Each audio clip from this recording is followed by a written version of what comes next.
Korah son of Izhar, the son of Kohath, the son of Levi, and certain Reubenites Dathan and Abiram, sons of Eliab, and son of Peleth became insolent and rose up against Moses.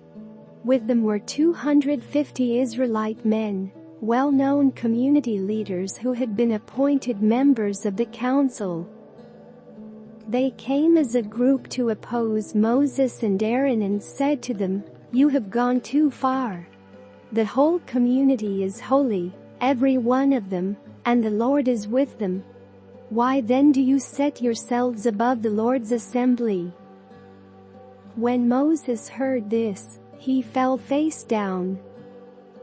Then he said to Korah and all his followers, "In the morning the Lord will show who belongs to him and who is holy, and he will have that person come near him.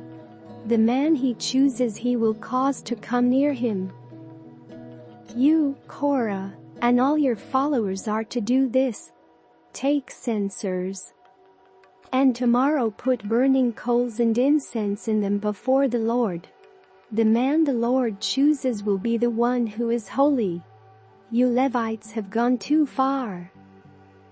Moses also said to Korah, "Now listen, you Levites. Isn't it enough for you that the God of Israel has separated you from the rest of the Israelite community, and brought you near himself to do the work at the Lord's tabernacle, and to stand before the community and minister to them?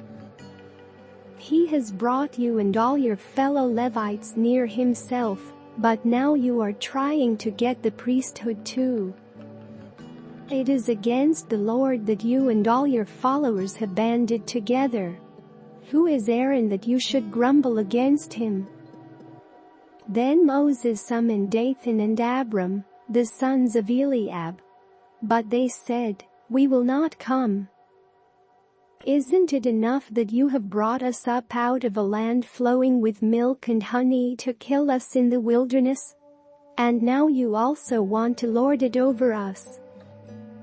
Moreover, you haven't brought us into a land flowing with milk and honey, or given us an inheritance of fields and vineyards. Do you want to treat these men like slaves? No, we will not come."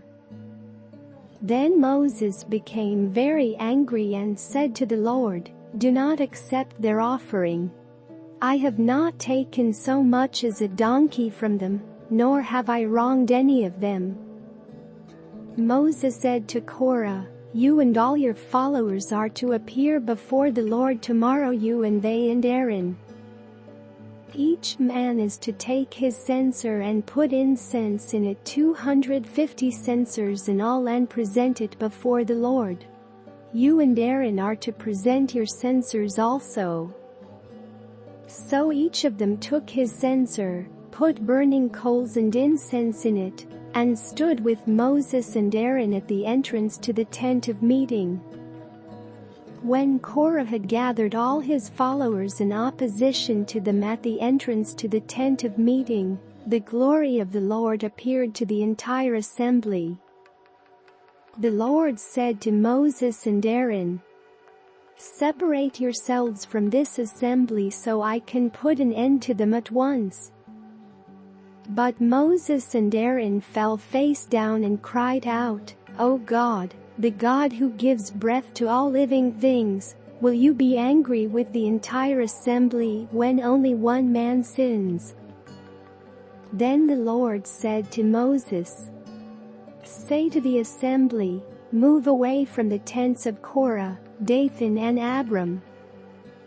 Moses got up and went to Dathan and Abiram, and the elders of Israel followed him.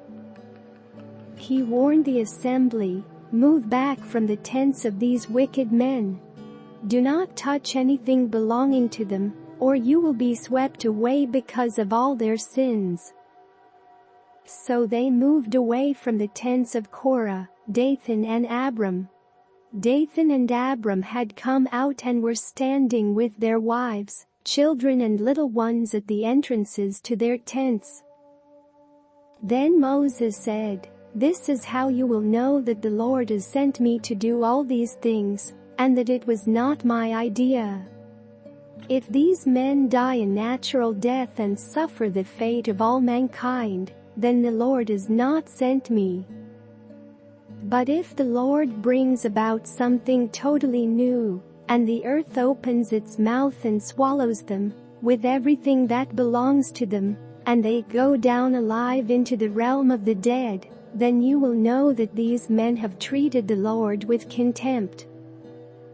As soon as he finished saying all this, the ground under them split apart. And the earth opened its mouth and swallowed them and their households, and all those associated with Korah, together with their possessions. They went down alive into the realm of the dead, with everything they owned.